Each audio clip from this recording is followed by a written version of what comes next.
À 60 ans, Lio, chanteuse au titre culte et à la bonne humeur contagieuse, a révélé un autre visage lors d'une émission télévisée. L'artiste a fait part de terribles souffrances subies par un de ses 6 enfants en interview pour un documentaire diffusé sur Mélodie Télévision le 10 novembre et que France Dimanche a pu regarder en exclusivité.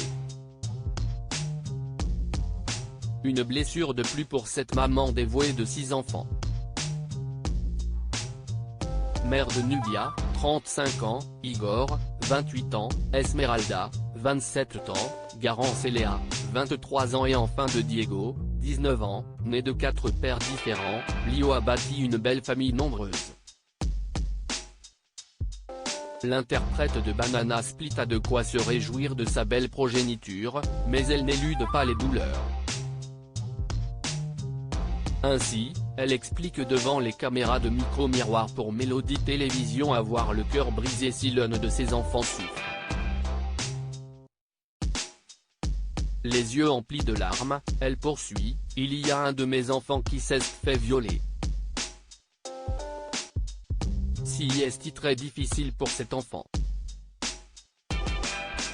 Face à ce traumatisme, mère et enfant sont actuellement en procédure pour que l'agresseur puisse être condamné. Un drame qui en fait certainement ressurgir d'autres. Lio a elle-même été victime d'une agression sexuelle par un proche. Les faits se sont produits lorsqu'elle était enfant, âgée de 10 ans précisément, et qu'elle se trouvait aux côtés de sa petite sœur de 3 ans à l'époque, Elena Noguera. Jamais personne n'a nommé ça un viol et moi, je me suis rendu compte il y a 2 ans que j'ai été violée. J'ai mis ce mot là-dessus. Et depuis rien ne va, avait-elle confié à Télé Loisirs.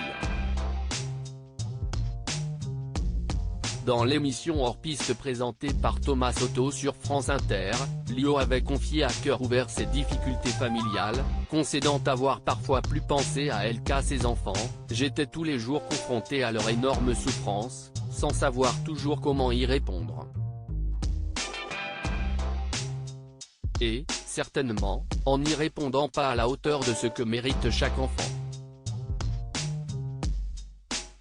Et, aussi, parce que j'ai un métier qui me fait bouger. Je suis avec eux, mais pas coupable. Je me sens responsable de beaucoup de choses et ils ont des comptes à me demander. Je suis là pour leur répondre. Si est leur droit le plus légitime. Mais je n'ai aucun regret. » Retrouvez l'intégralité de l'article dans le magazine France Dimanche du 21 octobre 2022.